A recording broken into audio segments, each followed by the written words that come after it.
Vendre votre appartement en 2022 sans agence, est-ce que c'est une bonne ou une mauvaise idée? Allez, réponse dans cette vidéo.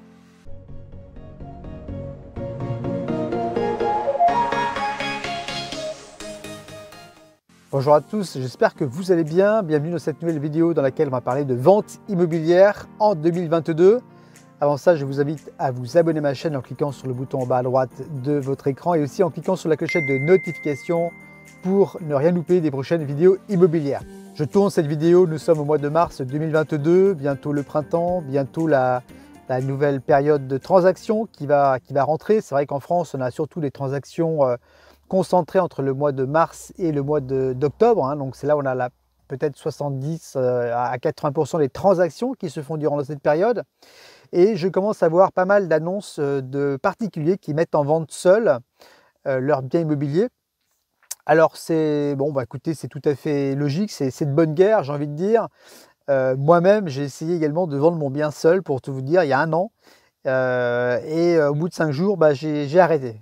Voilà, au bout de 5 jours, j'ai demandé à un collègue de Safety de s'occuper de la vente. 2020-2021 ont été vraiment 2 années assez exceptionnelles, hein. On a battu le record du nombre de transactions immobilières en 2021. Les taux bancaires étaient très très bas, le nombre de transactions record. La crise sanitaire a éveillé de nouveaux projets, de nouveaux besoins. Donc voilà, beaucoup de déménagements, beaucoup de projets immobiliers. En 2022, évidemment, ce n'est plus du tout la même typologie, la même configuration. Les taux bancaires ont commencé à remonter déjà en fin d'année 2021. La remontée est beaucoup plus importante, elle est beaucoup plus marquée en ce début d'année, puisqu'on a des banques maintenant qui montent leur taux de 0,2 à 0,3 points.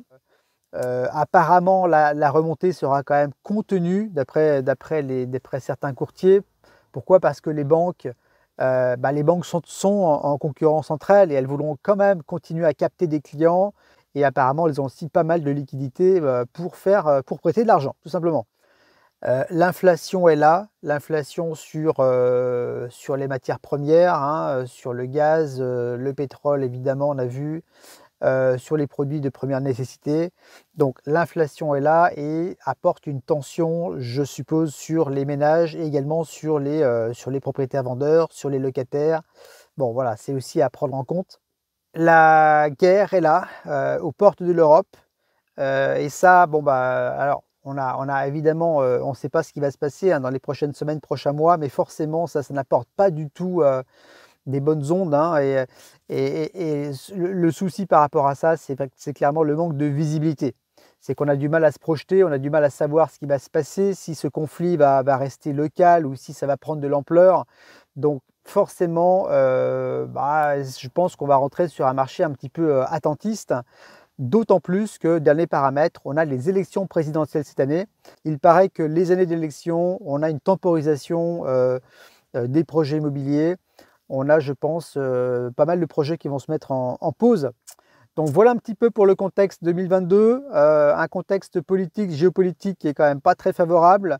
Remontée des taux, l'inflation également est là. Donc dans ce contexte-là, vendre sans agence immobilière, ça me semble assez périlleux, assez courageux, j'ai presque envie de vous dire.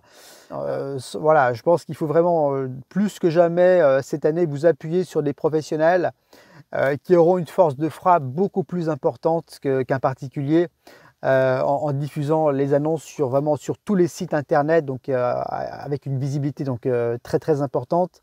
Et puis il y a également l'aspect tarifaire, un prix, donc plus que jamais. Alors 2020-2021, j'ai envie de vous dire qu'on pouvait vendre n'importe quoi, n'importe quel prix et n'importe qui. Bon, en caricaturant, évidemment, c'est plus du tout la même chose aujourd'hui. Il est extrêmement important d'être très très bien positionné au niveau des prix. Et si jamais vous êtes au-dessus du prix du marché, eh bien les acheteurs vont vous le faire savoir très très très rapidement. Sur les derniers biens que j'ai rentrés, moi j'ai ressenti beaucoup moins d'activité, moins de visites, et je pense que on est sur un marché assez attentiste. Bon, une fois que les élections peut-être seront passées, une fois qu'on aura un peu plus de visibilité sur le conflit ukrainien, j'espère que tout ça va se remettre en place et qu'on va de nouveau repartir sur une belle dynamique. Donc voilà pour cette vidéo, hein, donc je pense que ça m'a répondu à la question. Peut-on vendre sans agence en 2022? Bah oui, oui, mais je pense qu'il est préférable de prendre une agence justement pour sécuriser votre transaction et capter le maximum d'acquéreurs parce qu'il risque d'y avoir un petit peu moins d'acquéreurs cette année sur le marché. Voilà pour cette vidéo, je reste à votre écoute. N'hésitez pas à me mettre un commentaire si vous partagez ou non ce point de vue. En attendant, je vous remercie une nouvelle fois de vous abonner à ma chaîne en cliquant sur le bouton en bas à droite de votre écran. Aussi à cliquer sur la clochette de notification pour recevoir mes prochaines vidéos immobilières. Merci pour votre écoute et puis je vous dis à très bientôt dans une prochaine vidéo. Allez, bye bye!